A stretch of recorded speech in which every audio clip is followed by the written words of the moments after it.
What would you do if you caught your kid stealing? Would you confront him about it? Would you let him know that what he did was wrong? Or would you just let it happen? If you're like me, I would deal with the situation. But maybe you're not. Hopefully, by the end of this video, we could kind of figure some stuff out on how you might handle that situation in your own life. Now, if you don't know who I am, my name is Daniel. Nice to meet you. The whole purpose of this video and this channel is to help parents out there on stuff that I've learned that I'm either dealing with in my own life right now, or things that I've read or have been told. I think we all need to help each other out in life, and it takes a community to do that. And if something happens and I figure something out, I'm here to spread that knowledge to you the best that I can, and you can either take it and accept it or you can pass it on. So hopefully you stick around to the end of this video and we can kind of figure all that stuff out. So this is what happened. Let me lay the premise, and I'm going to put a video up, right? Boom. Now that the video played, you see my son playing with another child, and what he picked up was a pair of sunglasses. They were just sitting on the side of the door, and he took them. Now you may ask, like, oh, what's the big deal? You know, those are probably nice sunglasses. Well, they weren't his. Those weren't his sunglasses. Now let's take a step back. We are completely blessed. I'm so blessed in my life. My children are blessed. We live a blessed life. If he wants something, he knows that he needs to work for it, or he has a savings account. We've taught our children to have a savings account. They have three, it's an envelope system. They have a give, they have a save, and they have a spend envelope. And every time they get money, it goes in thirds and they put it in their envelopes, and then that's what they live their life off of, right? And they accumulate money by doing little chores here and there, doing stuff, right?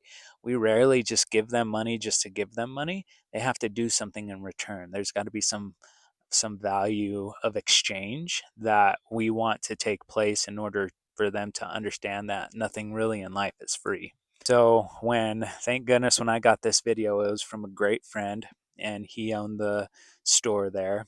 And he said, look, dude, let's treat this as a learning experience. And your son's a good kid. Everyone makes mistakes. I can see how this could get confusing, because that's generally a spot that could be considered like a lost and found. Or if someone doesn't want something, they'll lay it up against the wall and it's kind of a free for all. So I can see how it could get a little confusing. Now, maybe you found yourself in kind of a similar situation or the exact situation, who knows? So this is what I did. I woke up early that morning, same time I always do, like 3:34. I saw the text message. I went and we woke that little fella up and we had a conversation. No, I didn't wait until I got home from work.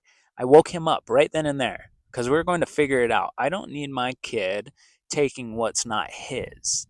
If you didn't work for the thing, then it's not yours. If it's not given to you, then you shouldn't take it. It's not right. Someone else worked really, really hard for that, more than likely, and you just took it from them. Now, I've told everybody here before that I do raise my children to be like alpha males. I want them to go out and take things in life, to grab the bull by the horns and do the best they can to be that alpha male in life amongst a bunch of beta kids, right? Just to be the guy, be the one that everyone follows, be the leader yourself, don't be the follower. But that's not what I meant. So it was a good opportunity for me to mend and spread apart the two differences of what I meant by that. I want them to go out and be good, God-fearing men and do good in life, not to go and take someone else's things that they just leave laying around. So this is how I handled it. Woke them up, video, hey, this is what happened. What's going on? And he said, well, they were nice glasses and they were sitting here. And I just thought they were up for grabs. And I said, okay, great. Thank you. Because I know he's not a liar. He'll tell me the truth. And especially first thing in the morning, he doesn't have time to scheme up a lie. So it's 90% true.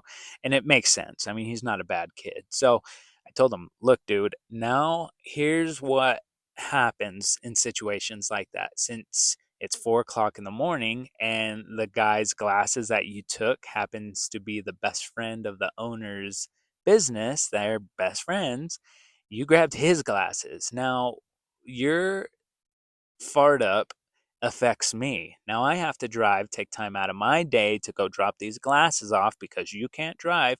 Now I'm affected by the situation. Do you see how this stuff can work out? And he's like, yeah, yeah, I get it. And I'm really sorry. I didn't think anything about it. They were nice. I saw them there, and no one was around. I just thought someone had left them, and they were just up for grabs. Okay, got it. And just don't do that again. Just it was a good learning moment in my eyes because I hold my kids on a super high pedestal, and they sometimes I think they can't do a whole lot of wrong, but man, sometimes it happens and it's video proof. It's proof is right there. I saw it right there and I couldn't deny it, but it was good. I'm glad it happened. I'm glad it happened to the person that called him out. We're all good friends. We learned from the situation and we were able to move on from there. Now, I have no doubt in my life that he is forever going to give my son crap for it, but in a loving, joking, playing way. And I think that will always be a reminder for him not to take what's not his. So that's it. That's my story on what I would do and what I did do to remedy the situation.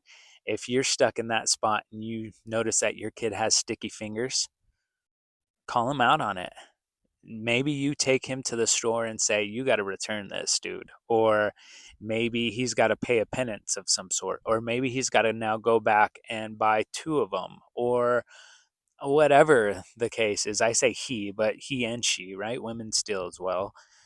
And whatever that is, you have to nip it in the bud, right? Because it's like this stuff is can get carried away. I know it and I see it on the news all the time. They steal cars, and then these next people, they steal social security numbers, and it goes up and up and up from there. And I'm sure they all started by taking candy, and then something else, and then a pair of shoes, and then it just kept going and going and going. And now, since no one stopped them, they feel like they're invincible. Well, if you don't want your kid to be part of the Grand Theft Auto series, talk to him about it. Say what he's doing is not right. Have a conversation with the owner and stop it there. Stop it dead in its tracks. That is how you remedy the situation. Don't ignore it. Fix the problem. I hope everyone enjoyed the video. If you have any questions or if you have certain situations that you're not sure how to handle, leave them down in the comments below. I read all my comments, just so you know, and there's a bunch of good people in there that tend to help out as well.